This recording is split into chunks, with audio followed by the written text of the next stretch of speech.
G'day cobbers, welcome back to the boot. Actually, that's garage today. Rain and hail outside, so we're inside. Now today we're going to replace a timing belt and water pump on a 1HZ. Same as the 1HD-T, very similar to the 1HD-T FTE. So, without further ado, let's get into it. Okay. Alright, first up we need to make a bit of room. So we're going to remove the aircon drive belt and get the aircon pump out of the way. So we need to back off the tensioner.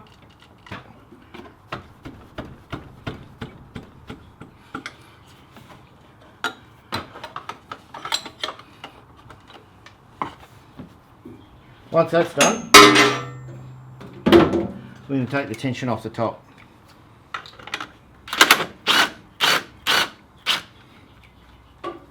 Now, just simply a matter of removing the belt, and we'll work it around the blades to actually get it out. Okay, so we just removed the 4 bolts, only takes a couple of minutes, and now we can just push him out the road a bit. It gives us a bit more room to work on the various bits and pieces. Alright, so we're going to pull the aircon pulley tensioner out the road too, just to give us a bit more room. No, just 2 bolts, and it'll take us a couple of minutes.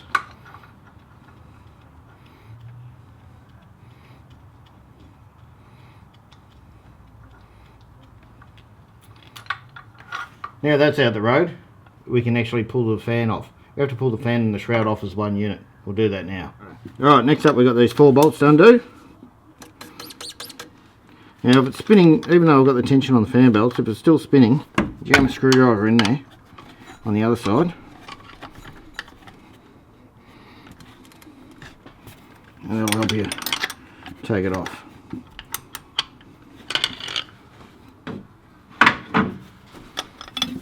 And we'll just undo all 4 of those, and we'll pull out the fan.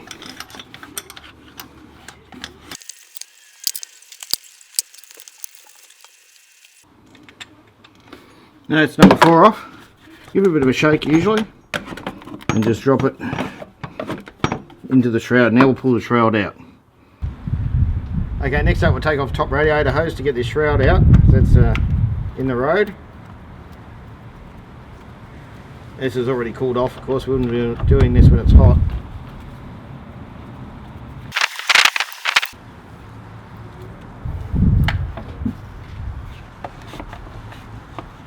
Give that a bit of a twist.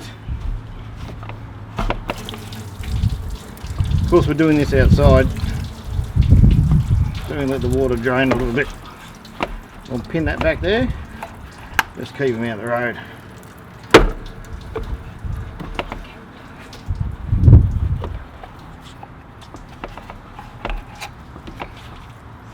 Okay, now we should be able to pull the fan and radiator shroud out as a unit. Okay, unfortunately we've had to remove the battery box because it was interfering with the shroud, but now the shroud's clear, should be able to pull them both up as a unit. And of course you have to watch the fins of the radiator. That's out the road. We've got a clear spot to get all the rest of it. Alright, and finally the power steering fluid reservoir, we'll just move that out the road too. So we've got unhindered access, and that's just 3 bolts. And 2 from this side here.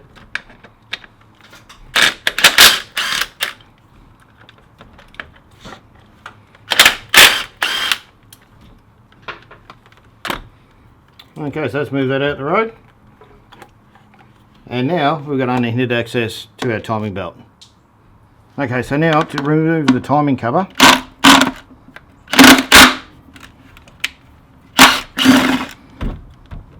3 bolts down the side here.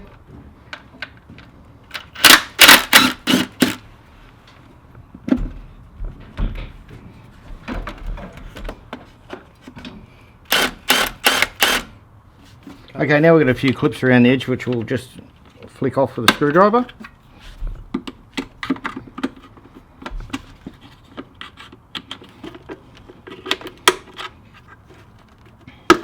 These are very hard to come by, so make sure you don't lose them.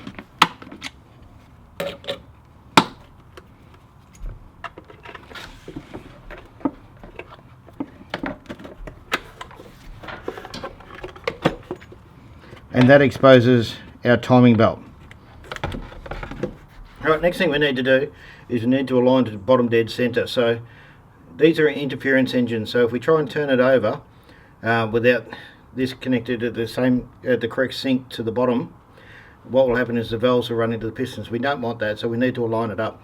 And what we need to do is line up the mark here with the mark at the top, and down here there's a small nick in the back of the pulley here to align with the pulley there. So keep turning it around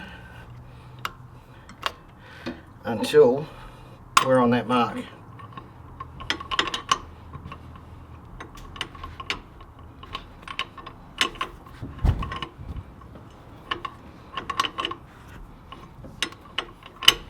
It's working well for me.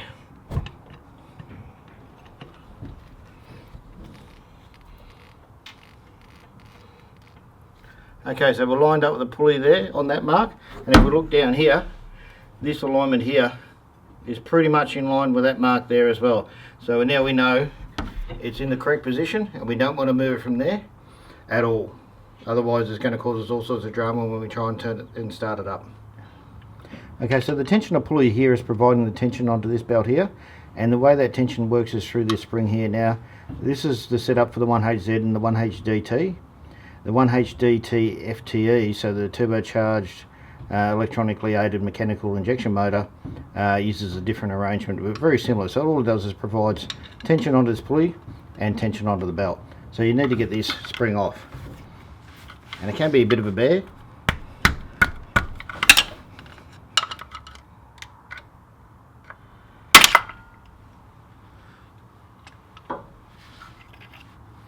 Right, if you don't have an impact gun, what the factory service manual recommends to do is to remove the tapper cover and of course the crossover pipe, and you can put a shifter here which stops it from turning. But if you have an impact gun, you can pop them on the end and reef it out.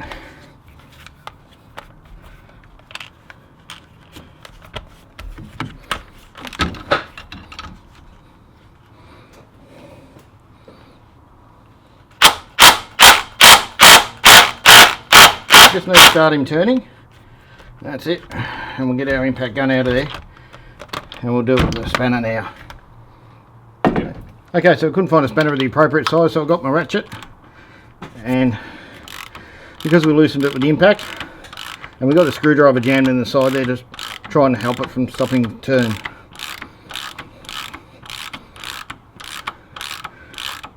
We need to get this off, because once the top pulley's off, we can get the backing plate off so we can replace all the seals and get to our water pump.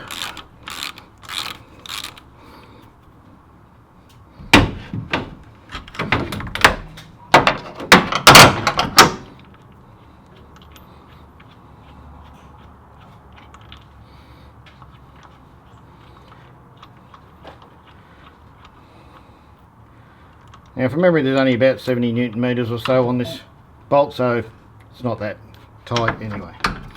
Rightio, next up we've got to disassemble this assembly.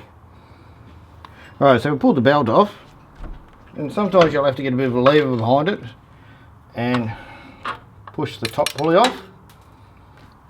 Now there's a key that's just dropped on the ground, and we'll grab that out in a second. Okay, so now we'll pull out the tensioner assembly. Pull out the pulley for starters. And there's a spring on that one, so be careful.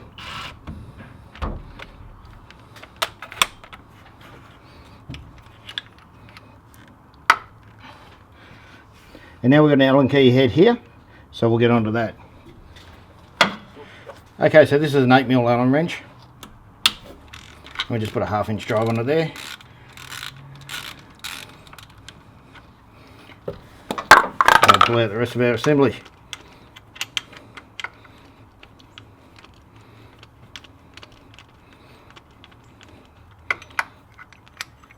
Now we've got the tensioner out, we can pull out the backing plate here, and that's a big heap of 12mm nuts. Okay, so there's three I think, 12mm.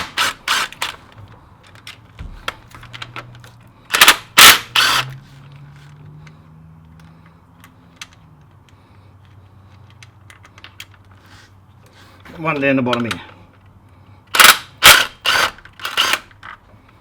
Okay.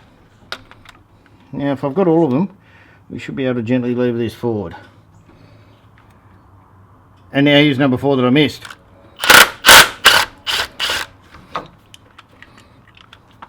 And number 5. Right now, there could be some gunk in there, so you might have to give it a bit of a tweak.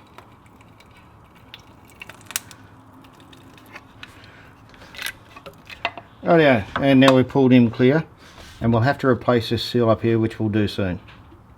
Right, next thing we need to do is remove the water pump, because while we're down here, be mad not to.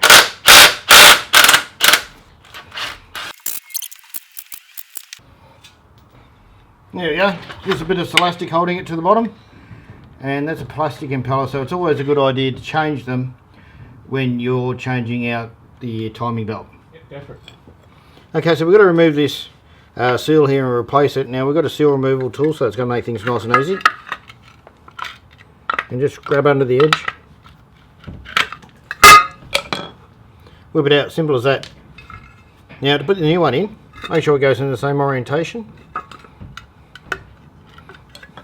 And we're going to use a seal driver to get it in nice and flat. And double check it as you're whacking it in, to make sure it's nice and flat. And as you can see there, it's nice and flat with the surface, so that's right to go in.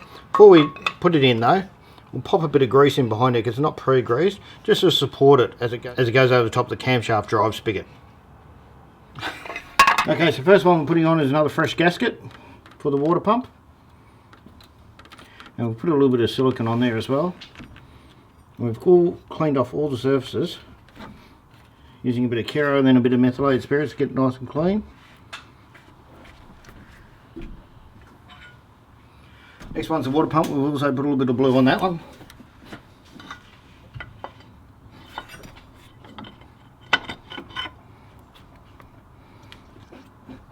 Okay, now we just need all the bolts and nuts. Okay, so we've started all these nuts and bolts by hand, and now we'll just quickly nick them up with the impact.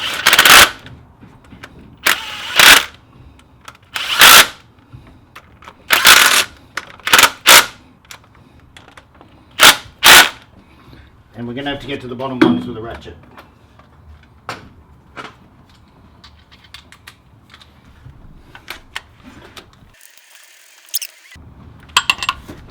Okay, they're all done now.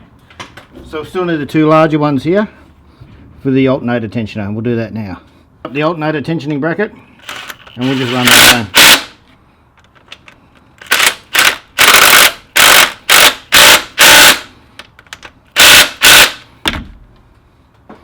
Okay, but we won't lock up the tensioning device here because we have to provide the correct tension onto the alternator belts when they're installed.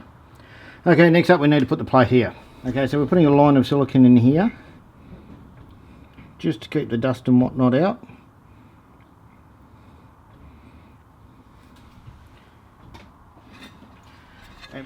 So I'll put a line of silicone in here just to keep the dust and stuff out.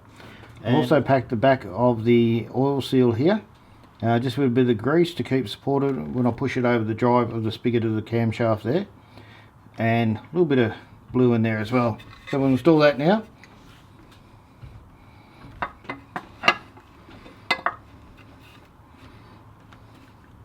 That fits on nice and easily, and we'll settle it with a couple of screws. Always make sure you start your screws by hand. Don't start them with the impact, otherwise you might cross thread them.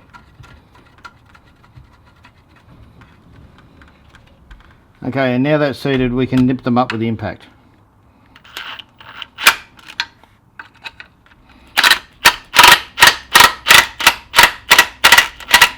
Not a lot, and we finish it off by hand.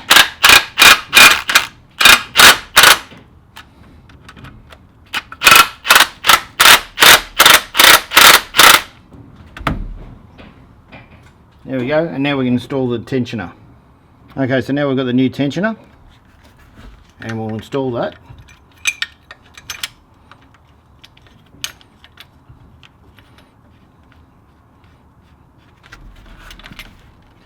And again, it's imperative to start them both by hand.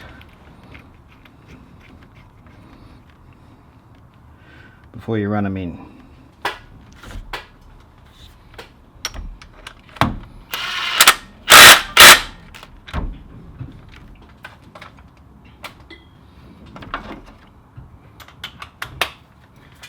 And then we've got the 8mm there.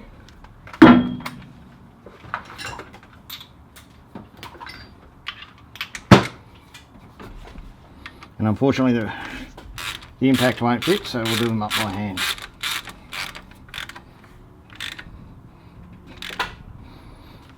Beautiful. Okay, now for our top pulley. Okay, next we need to put the key in there. Make sure the keyway's nice and clean. And then we can put the pulley in there. Make sure it's indexed towards the top.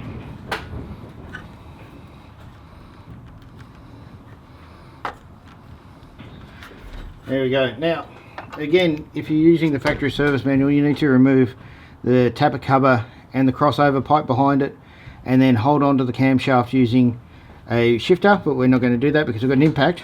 This is only 70 foot-pound, which my impact can easily handle. You just got to make sure it doesn't allow the camshaft to spin.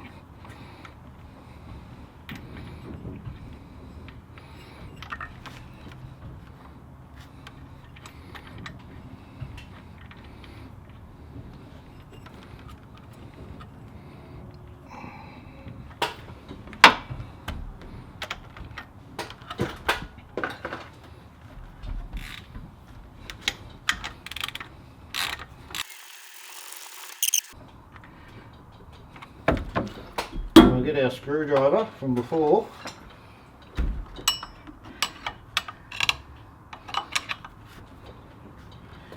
So we can tension it up.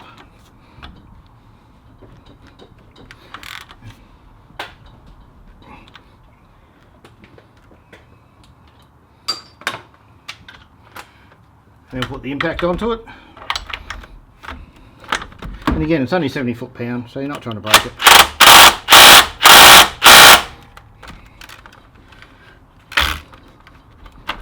And that'll be plenty. And the final thing you've done, if it has moved around on you, what you need to do is spin it backwards a little and then come forward, just to take up any slack in the system. And again, line up your tooth here with your bottom dead center mark. And now we can put the belt back on, the new belt. Right, now check my alignment. Alignment looks good. Are you still recording?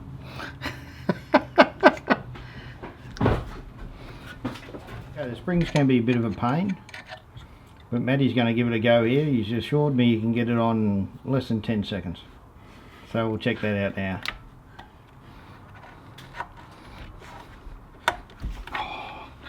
Come on.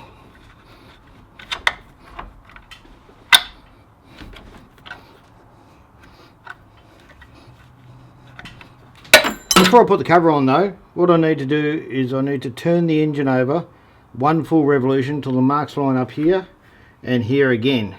Now you have to to get the camshaft to turn over one complete revolution. Of course you're going to have to turn the engine over 2 revolutions because this is a 4-stroke and the camshaft turns at half the speed of the engine. So let's do that now.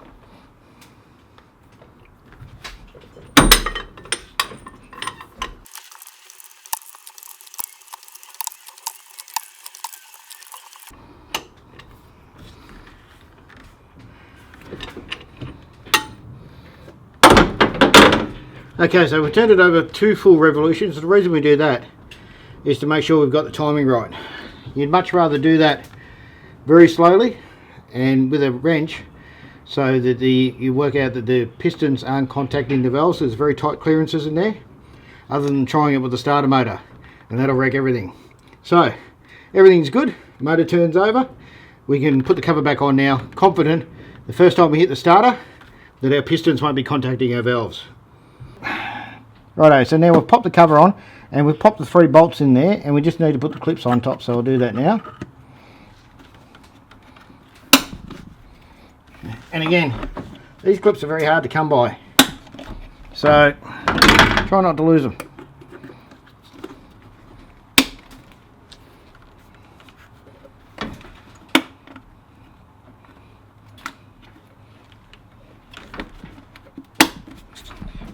Righto, so now it covers on, we can start putting the accessories on. Okay, so reinstall this pulley here and the drive studs. Put the belts back on. We put new belts on, the other ones were looking a little bit crusty. When we bent them backwards we could see some fatigue cracking.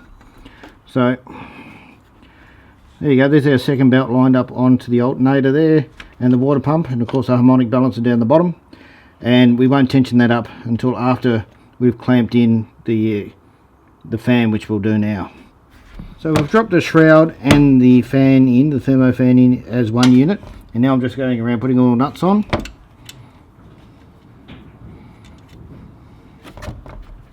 And I'll just nip them up, and I'll start just like you're doing up a wheel or a cylinder head. I'll do them diagonally.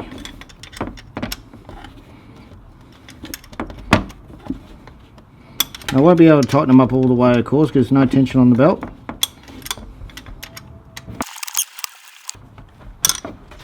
Alright, then we'll just nip up the last two, and that'll be enough for us to set the tension on the fan belt.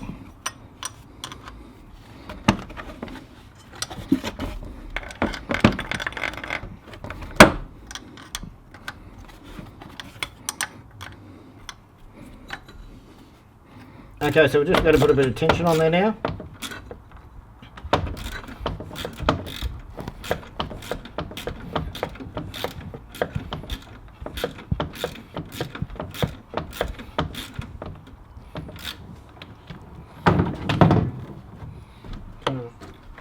And number 4 is here. That's done. And now we can lock up the tension. And that's done there now. Lock up the tension on the belts, and the belts have a fair bit of tension there. If the belts are squealing, well, they need a little bit more tension. Alright, so that's done. Now we need to mount the aircon compressor and run the belt for the aircon compressor. Okay, and finally we'll bolt up the air conditioning compressor. I've done the other 3 bolts, and we'll just put a bit of tension on this one. Okay, now we need the aircon compressor tensioning wheel. We'll bolt that in now.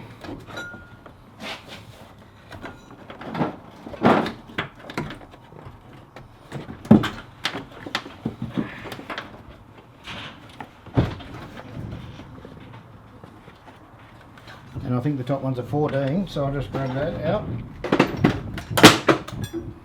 Is it a 14? 12? Is that the right size? Should be. That's right, I'm going to edit it off. Backwards, how do you go backwards?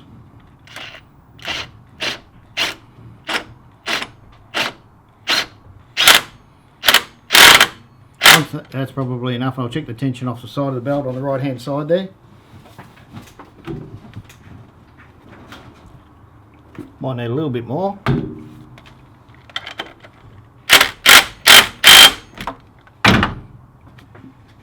Yep, that feels like good tension. Now I'll just lock it up with that nut there. You just keep spinning them clockwise till it's nice and taut. Right, as I say, the proof's in the pudding. So, can you turn it on please, Kayla?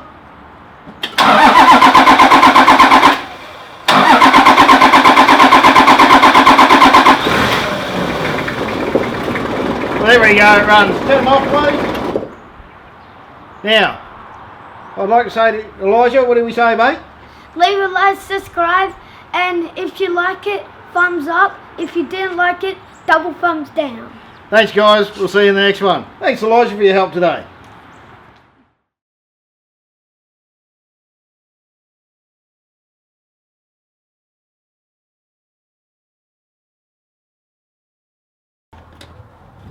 Don't do that, I'm filming.